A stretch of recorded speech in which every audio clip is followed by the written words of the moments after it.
Magandang umaga pong muli sa inyong lahat. At once again, this is really a great privilege for all of us to learn, study, and grow from the message of God through the Scripture. Tayo po yung muna ay manalangin. Panginoon, aming Diyos na mapagpala sa lahat, salamat po sa buhay, sa kalakasan. Salamat po sa katotohanan na sa kabila ng kami ay kinakapos, nagkukulang, Panginoon. Nagkakasala ay ikaw ang Diyos na mapagpatawad.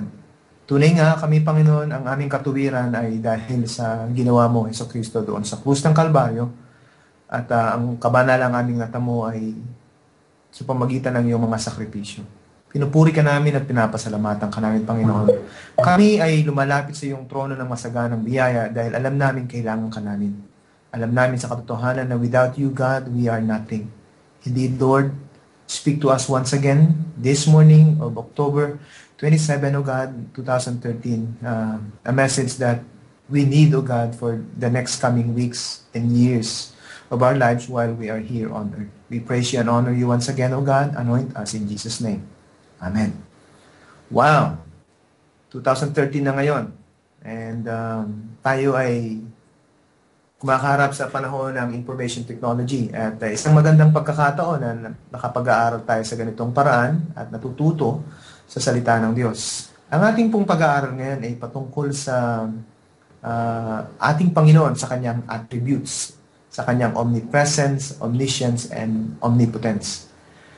Ang ating pong mensahe ngayon ay pinamagatang kong The Lord is my pillar.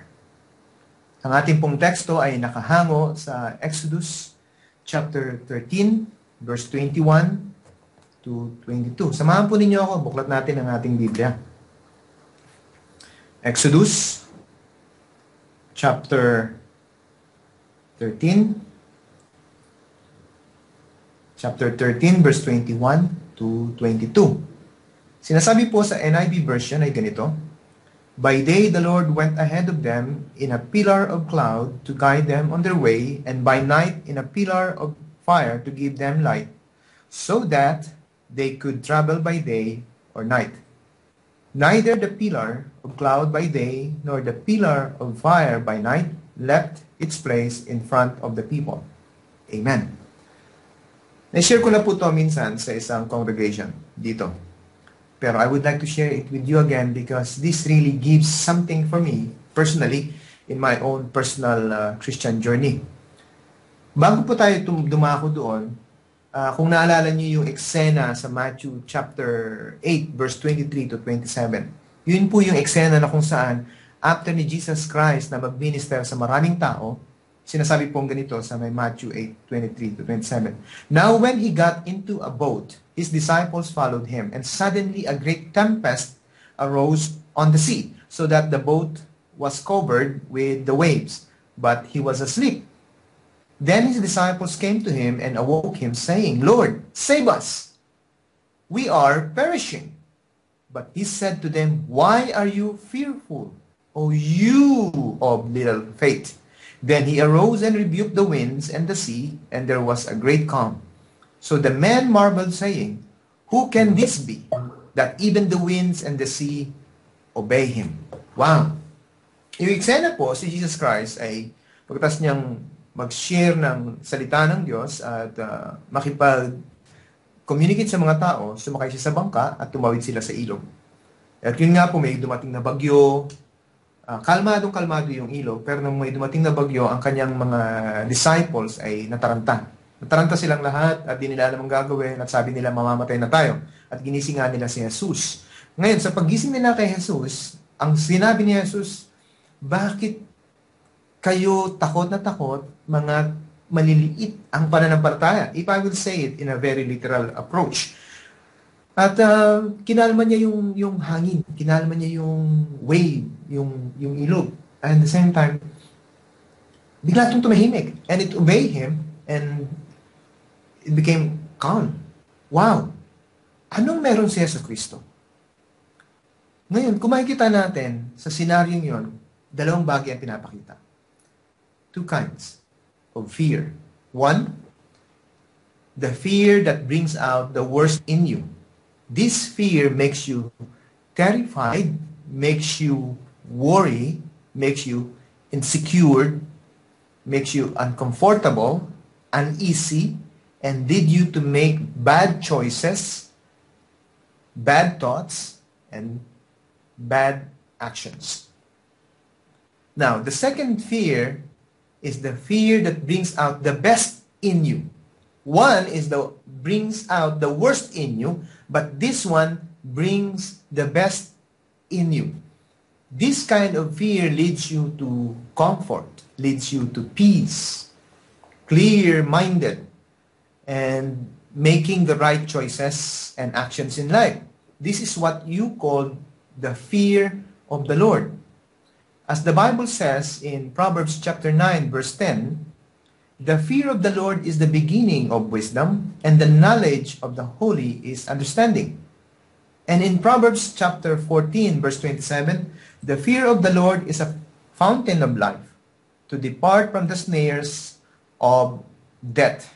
Now, dalawang klase ang fear. Yung isang fear, natatakot ka kapag nasa gitna ka ng isang trouble or sitwasyon na nangangailangan ng solusyon pero wala kang solusyon. Natatakot ka, hirap kang matulog, nalulungkot ka, nasasaktan ka, at natataranta ka.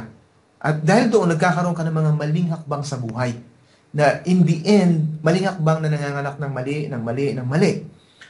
Pero ang taong merong fear ng God, naglilid sa kanya para lumuhod, manalangin, magtiwala, at humingi ng gabay, at a-action siya ayon doon sa pinagagawa ng Diyos sa kanya.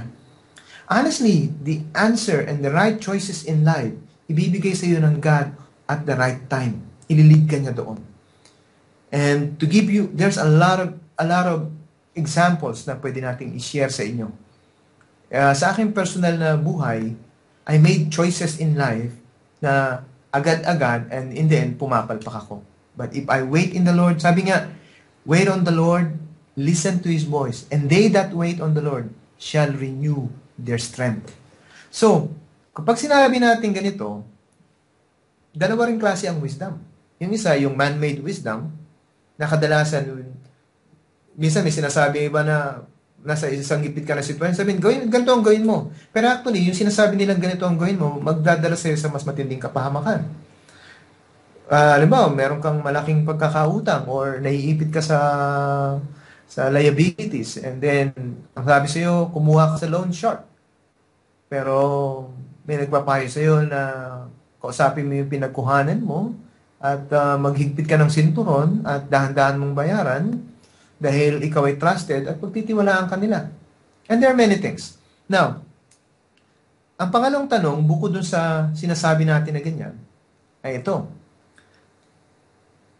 Why God, the Creator Himself, the Creator of heaven and earth, is to be trusted than ourselves? Why?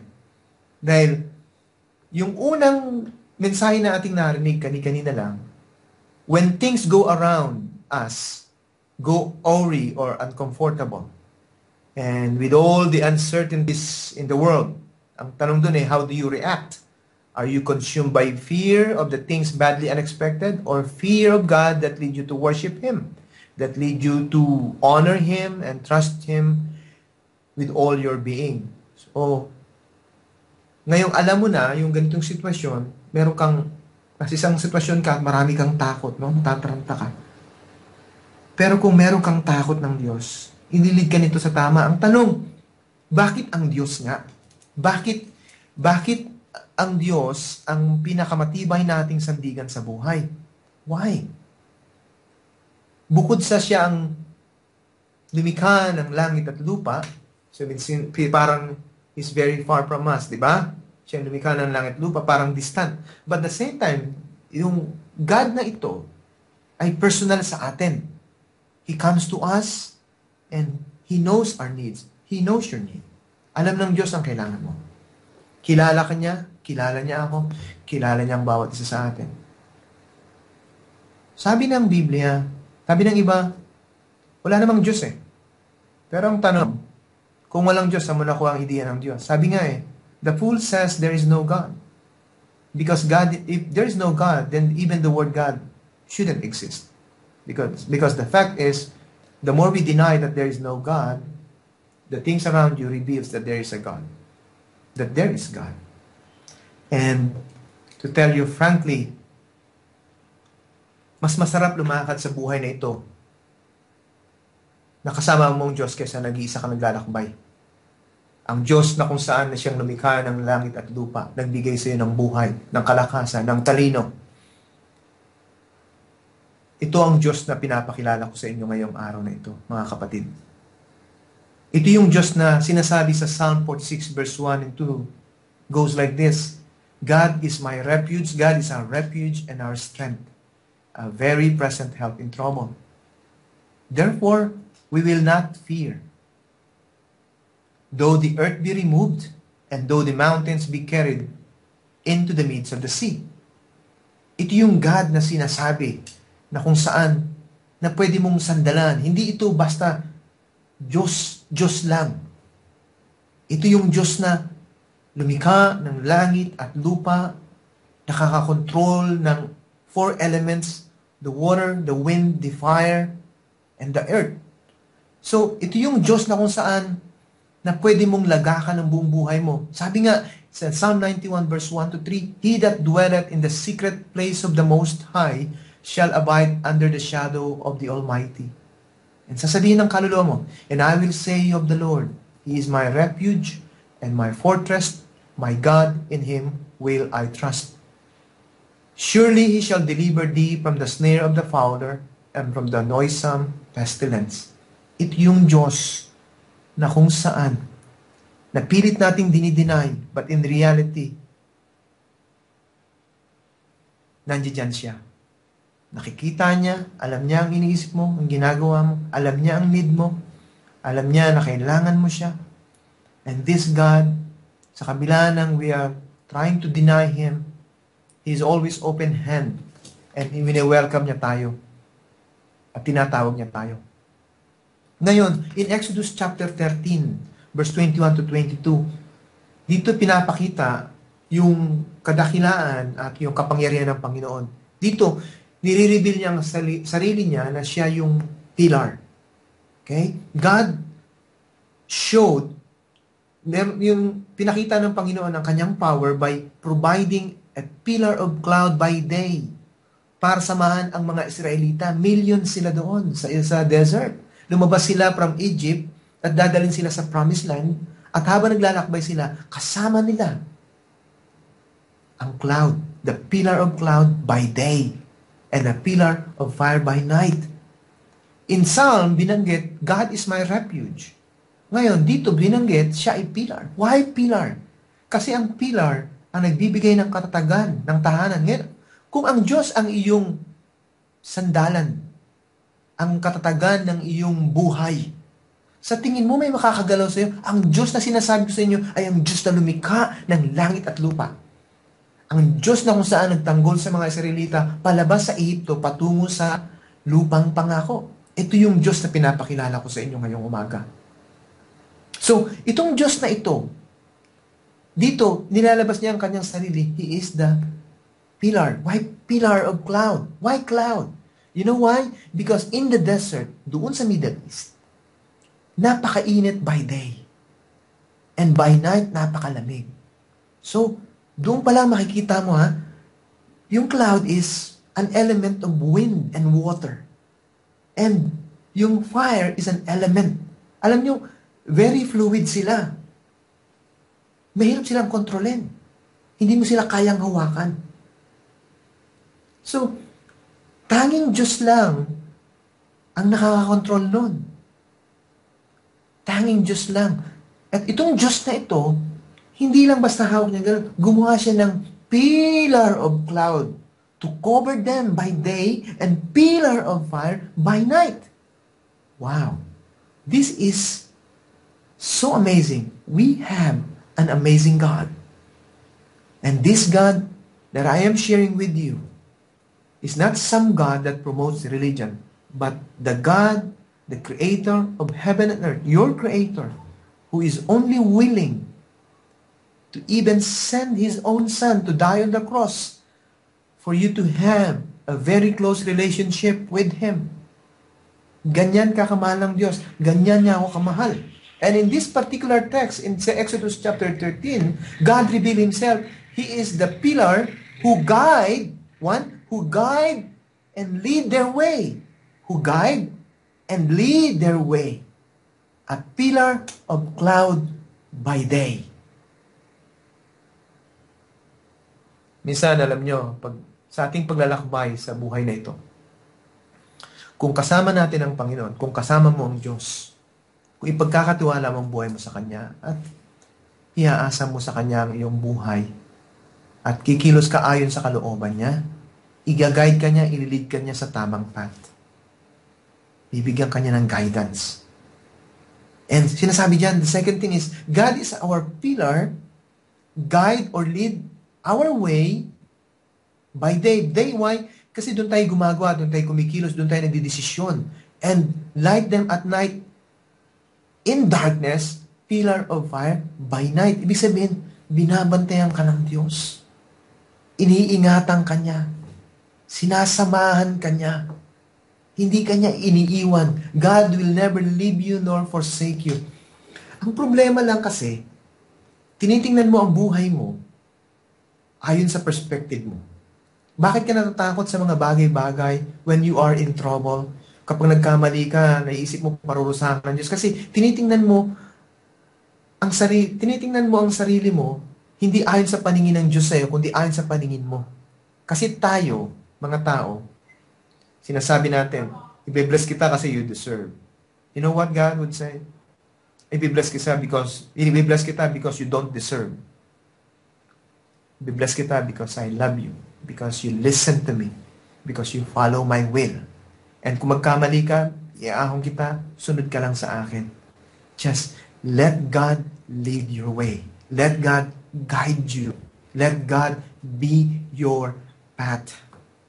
And let Him light your night when the days are dark, when there are moments na para bang walang kasagutan ang mga bagay-bagay sa buhay. Let Him be your light. I-welcome mo siya sa iyong buhay. Alam mo, walang mawawala kung magtitiwala ka sa Panginoon. Walang mawawala kung ibibigay mo ang buhay mo sa Kanya. Maraming mawawala sa iyo kapag hindi ka nagtiwala sa Diyos. Why? Because you are not living, you are not walking in the light, but you are walking and living outside the light. Walang blessing doon. But if you are in the Lord and with the Lord, the protection and guidance of God is with you. So, it is very clear in Exodus 13, verse 21 to 22. Second thing is, God is our pillar who protect us from harm's way in Exodus 14, verse 19 and 24. God is our pillar who protect us from harm's way and who protect us from those who will hurt us. Would you like me to read? Basahin natin. Para at least mas malinaw po sa atin. Sinasabi rito in Exodus 14, verse 19, Then the angel of God who had been traveling in front of Israel's army withdrew and went behind them. You know why behind them? Because tinutugi sila ng mga Egyptians. The pillar of cloud also moved from in front and stood behind them. During the last watch, in verse 24, during the last watch of the night, the Lord looked down from the pillar of fire and cloud at the Egyptian army and threw it into confusion. So pag wow!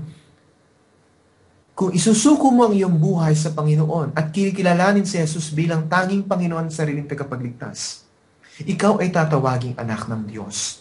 It's very clear in 1 John chapter 5, verse 10 to 12. Ang sino mang pinananahanan ng anak ng Diyos ay may buhay na walang hanggan.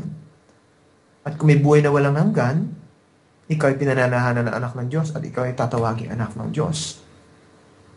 So, dito makikita din, una, sinasabi doon in Exodus 13, 21 to 22, God is our pillar who will guide us and lead our way by day when we are making decisions, plans, and anything that we do on daytime to keep us busy, planning, dreaming, and He is the one who is giving us light in the midst of darkness when everything seems like in trouble. And the second main point is God is our pillar who will protect you from all harm, who will protect you from those people who consider you as an enemy, even though you are not an enemy. Even those people who are planning to hurt you. There is a man that I've known, still living nowadays. Maraming tao na ang nagbibigay sa kanya ng pagbabanta dahil gumagawa siya ng mabuti para sa society. But in spite of that, patuloy siya. Ang iniingi lang lagi niya, pag-pray ninyo ako. And many times proven, I cannot tell you the details. Many times proven na nililigtas siya ng Panginoon at yung mga nagtatangka ng masama, nilalagay ng God into confusion. Wow! And that is true. This is a real testimony. Third thing, God is our pillar who anoints us, who chose us. This is very clear in Numbers 12, verse 5, and Numbers 14:14, and Deuteronomy 31:15. God is our pillar who anoints us, who chose us, who never abandoned us. Hindi kanya iiwanan. Kaya sinabi ng God sa salita niya, God will never leave you nor forsake you. He is with you. If Christ in you, kung tinanggap mo si Yesu Cristo sa puso mo, bilang tanging Panginoon at sariling tagapagligtas, sapagkat sinasabi ng Biblia, walang daan patungo sa Ama, maliban kay Jesus. John 14:6. At si Yesu Cristo, ang tanging guro, na kung saan, dumating sa lupa, hindi nag-promote ng reliyon, kundi gusto lamang ipakilala sa atin ang Diyos, the invisible God. And sabi ni Jesus, I and the Father are one. And very clear din, sinabi ni Jesus, na kung saan, I am the bread of life. I am the good shepherd. Alam niyo, maraming sitwasyon sa buhay natin na hindi ibig sabihin na pag kinilala mo ang Panginoon through His Son, Jesus Christ, wala nang pagsubok. Trials will come on your way. But the big difference is, you are not walking alone. You are not living alone. And you are not living by luck or by chance, but you are living as a blessed man. Why? Because God's protection is with you. God's anointing is upon you. And He is your guide. He is lighting your path, even in the midst of darkness, even in the midst of trouble. And He will protect you. So makikita natin dito yung attributes ng God ng kanyang protection. Makikita natin dito yung immutable, unchangeable love. His omnipresence, His omnipotence, and His omniscience. Bago malaman ng iba ang trouble mo, alam na ng God ang binadaanan mo. Walang ibang nakakakilala sa'yo. Kahit pa yung asawa mo, kahit pa yung girlfriend mo, kahit yung pinaka-close na tao pa sa'yo. Tanging ang Diyos lang. Dahil, ba't ko nasabi yan? Kapag nagkamali ka, kahit ngayon pinaka-close sa'yo, ang unang reaction, magagalit sa'yo, di ba? Pero ang God, hindi. Aabutin niya ang kamay mo. Ang gusto ng Panginoon, pag nagkamali ka, lumapit ka sa krus, pabalik sa Kanya, hindi ka tatakbo palayo. So God revealed Himself so many ways sa mga Israelita, His chosen people. And sinasabi sa New Testament, tayo ang spiritual Israelites. We are the chosen people, the peculiar people of God. He showed them why He is the very best option in life.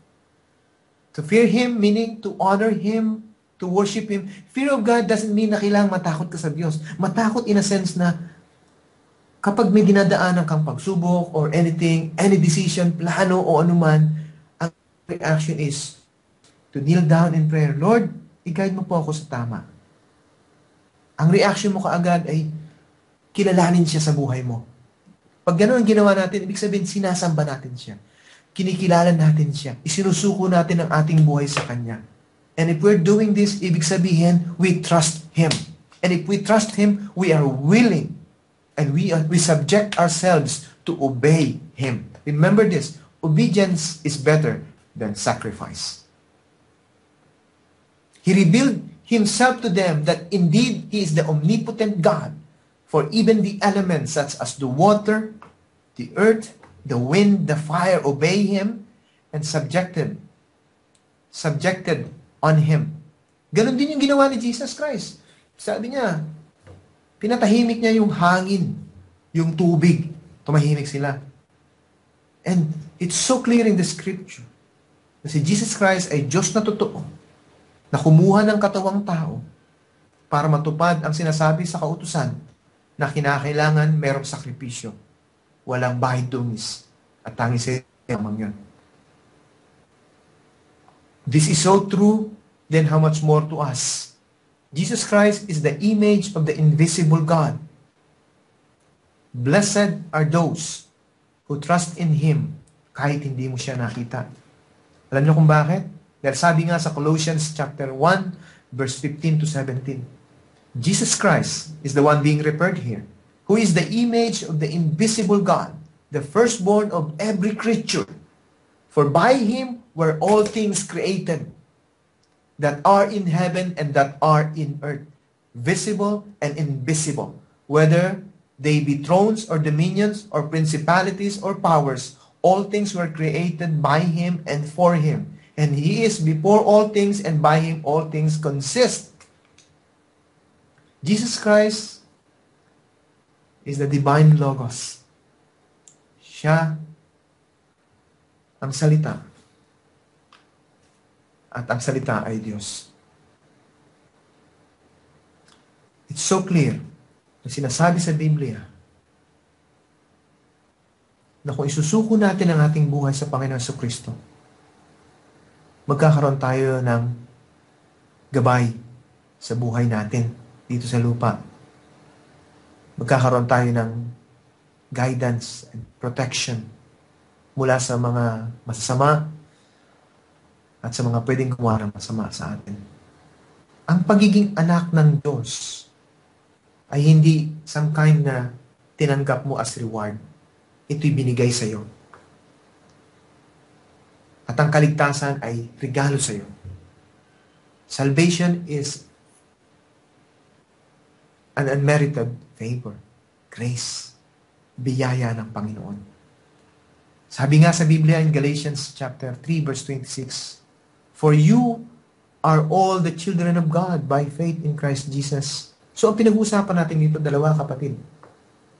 Yung isang fear, yun yung fear na kung saan to see is to believe. Diba? Pero yung isang fear ay by faith.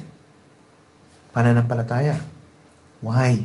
Yung pa, tatalayin ko ka, ano ba mangyayari bukas? Do you know? May assurance ka ba kung ano mangyayari bukas? Kahit anong gawin mong plano, kahit anong gawin mong desisyon. There's nothing wrong about planning, making decisions in life. But, no one among us knows what awaits for us tomorrow.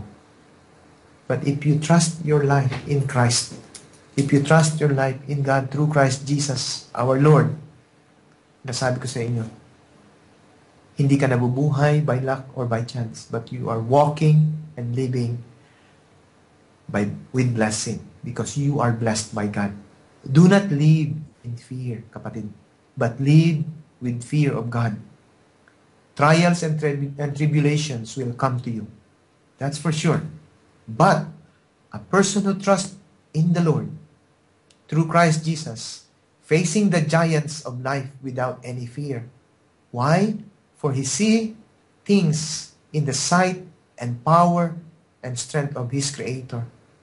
And if you believe in Jesus Christ as your personal Lord and Savior, tinatawag kang anak ng Diyos. Sabi nga sa Galatians 3:26, kung anak ka ng Diyos, kung ang Diyos ang sa tingin mo ba, pag nanalangin ka, tumawag ka sa Kanya, nagtiwala ka sa Kanya, pababayaan ka niya? Hindi. Kasi anak ka niya eh. So, ang sino mang anak, kailanman hindi itataboy ng kanyang ama. Mahal ka ng Diyos. Pagpalain ka, kapatid. Tayo po manalangin. Aming Panginoon, pinupuri ka namin at pinapasalamatan. Tuntunay nga po maraming pagsubok na dumarating sa buhay. Maraming uncertainty sa mundo, Panginoon, sa bawat bansa. Pagka binasa namin ng dyaryo o na kinig kami ng balita through television or internet, at mga nangyayari sa bansa-bansa, gaya na nangyayari ngayon, Panginoon, sa Bohol, at sa iba pang panig ng mundo, mga kasakitan, kalungkutan, nahihirapan kami. But Lord, we trust in you. Ikaw po ang lumikha ng langit at lupa. Alam mo po ang aming buhay. Alam mo po ang nangyayari sa amin inside out. Samahan mo kami, Panginoon. Gabayan mo kami sa aming buhay. Isinusuko po namin, Panginoon, ang aming buhay sa inyo. Kinikilala ka namin, Yeso Kristo, bilang aming tanging Panginoon at sariling tagapagligtas. Maghari ka sa amin. Ilid mo kami, Panginoon. Patawarin ang masala. Alam namin na ang kaligtasan ay matatamo lamang namin sa pamagitan ng pananampalataya sa iyo. And we believe in you, God Almighty. We believe in your Son, Jesus Christ, who died on the cross for our sins. Thank you so much, Lord Jesus Christ. And thank you so much for your message today. Na tunay nga, without you, God, we are nothing. Without you, Jesus, we cannot do anything. But with you, Lord Jesus, with the guidance of the Holy Spirit among us in our lives in day-to-day, samahan mo kami sa araw-araw, ano man aming mga plano, mga desisyon, pakialaman mo kami, Panginoon, pangunahan mo kami, ay pagtanggol mo kami sa lahat ng masama. Gayon din po, Panginoon, dalahin ko po mga kababayan namin sa Bohol na dumadanas ng kahirapan at kasakitan. Dalangin namin na tipuin niyo po, Panginoon, yung mga taong may kakayahan na po pwedeng mag-share ng sobra nila para sa mga nangangailangan. At Panginoon, silver and gold we have none. But in the name of Jesus Christ, we pray and extend our hands in blessing, O God. May you give them peace, those people in Bohol at sa ibang panig pa ng mundo na dumadanas ng kahirapan, kasakitan, Panginoon. At turuan mo kami bilang mga Kristiyano, pagkaroon ng pagmamahal, hindi lamang sa aming sarili, kundi sa aming kapwa. Dahil sinasabi mo nga, if we truly love you, O God, ito'y magre-reflect ang aming love sa ibang naman. Pinupuri ka namin at pinapasalamatan. Salamat muli, Panginoon, this Sunday morning. We praise you and honor you and we commit our lives to you, God Almighty. You are our pillar. You are our fortress, O God. At hindi kayo matatakot lumakad sa buhay dahil kasama ka namin. In Jesus' name, Amen. God bless po.